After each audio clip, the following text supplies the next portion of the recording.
Hello again. I'm going to tell you about a couple of things today. This in the background is called an Auro box, A-U-R-O-B-O-X, I believe, maybe Auro box. I think it's Auro box.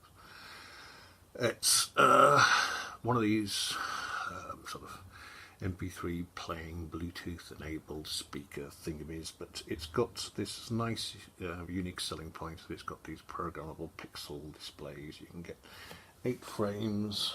Squash it down, you see it better. You can make any sort of shapes that you can from the programmable pixels, but what I want to talk about mostly today is this object here, which I'm absolutely bloody delighted by. It's called a Plasma T1. All of the instructions are written on the back and they're unfortunately in Dutch, which makes it a little difficult to figure out what the bloody hell it is. It comes with a couple of clips. It's just a strip, and you can plug it into your USB, turn it on, and it does marvellous things like this. Isn't that lovely? Now that's a wave. Now you get various different settings on this thing. If you look on this, you get disco effects, wave effects, and lamp effects, and then you choose subsections down here, which you've got multiple different versions. You can pause or play an effect. You can change the speed, and you can do various other things such as change the sensitivity of the sound reactive ones, but the real joy of these things is the sound reaction, which is just absolutely bloody lovely. Now, hold on, that's got it. Now, there are multiple things that I love about this. What you may have been noticing on the previous effect that I was showing you is that it does this marvellous thing as it does a simulation of old-fashioned incandescence, in as much as when a light lights, it doesn't immediately just go out in an annoying digital LED binary fashion. What it does is it fades, which is just like old-fashioned 70s disco light effects. Right up to the 80s we had these, and then they disappeared, and then all you got was these god-awful, like the one in the background, digital binary on off. I don't like it. I just don't like it. This is programmed so that no matter what it does, whenever you get a light, it will fade. You get a dunk and then this as it fades off, which just produces this lovely effect. And this one is currently showing here, hang on, that one, right. This does something that I've not come across again since the 1980s. It just disappeared. So annoying.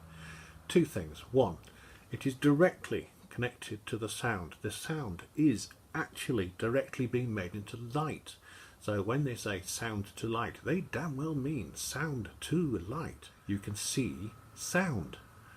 God knows why we seem to have lost this meaning of sound to light. Now, whenever all you get nowadays is that if you get something like this, you get some disco lamp, these little round things that shine up at the ceiling, and they just go through 1, 2, 3, 1, 2, 3, just different effects that just go duh, duh, duh, duh, duh, duh, and when it receives the sound, it'll change to one or the other one of these things, and then back to the beginning again as it hears the sound. It's got nothing to do with the sound. It's just moving.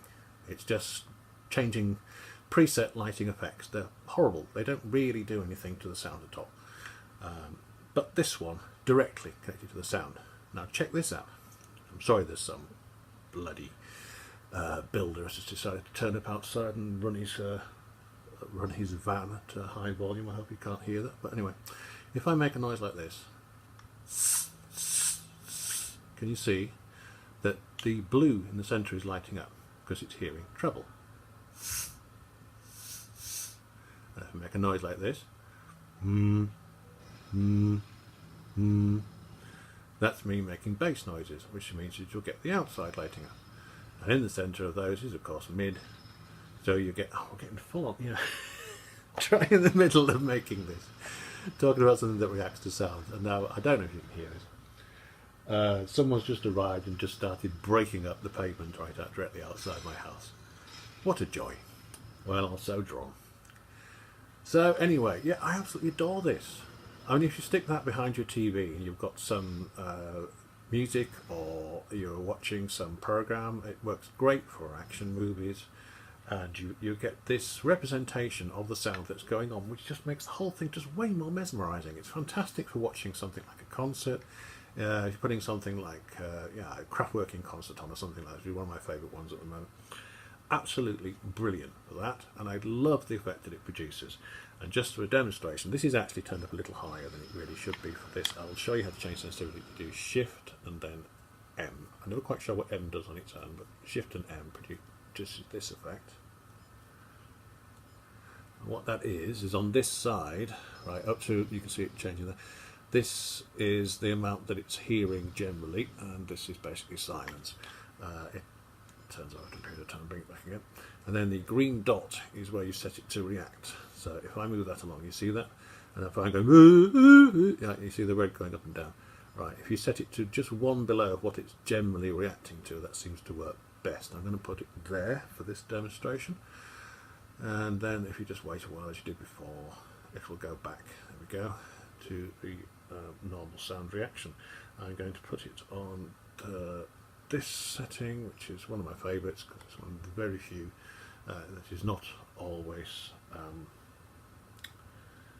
completely the same on both sides. It'll dance around, so it does a little more than some of the others would generally do, and I rather like it. And when it's receiving nothing or nothing very terribly much, you get this effect.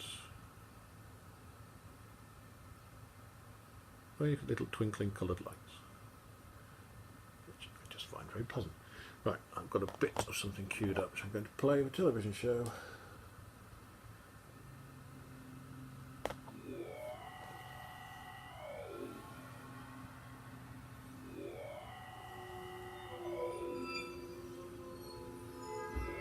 Stars and planets each have a unique radio signature. For example, Jupiter's magnetic field hisses and sighs.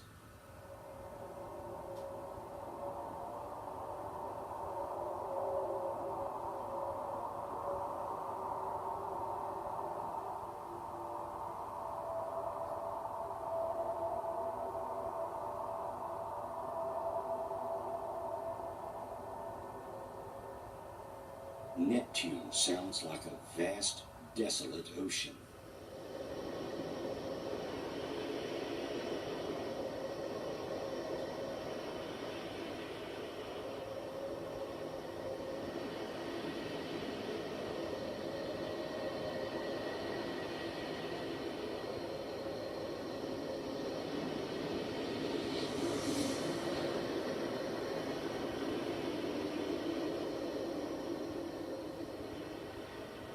The rings of Uranus chime.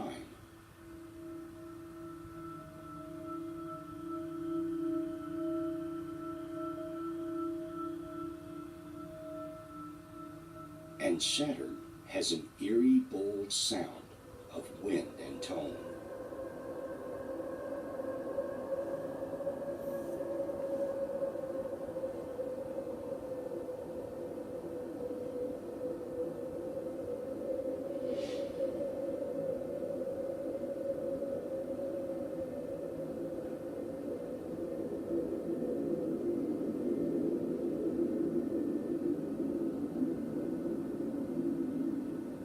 Of course, the Earth emits a multitude of signals from all the radio transmitters around the globe, sending signals into deep space to anyone who can tune them in.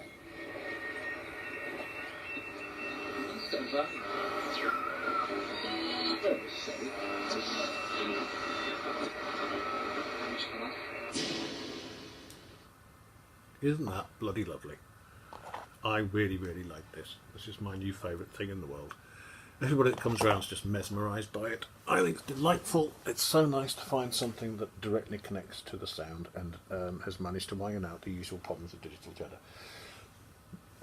Love it to death. I really want this thing to do well. It's 3 years old. I've gone to my research. They're extremely difficult to get a hold of. Hopefully they still make them.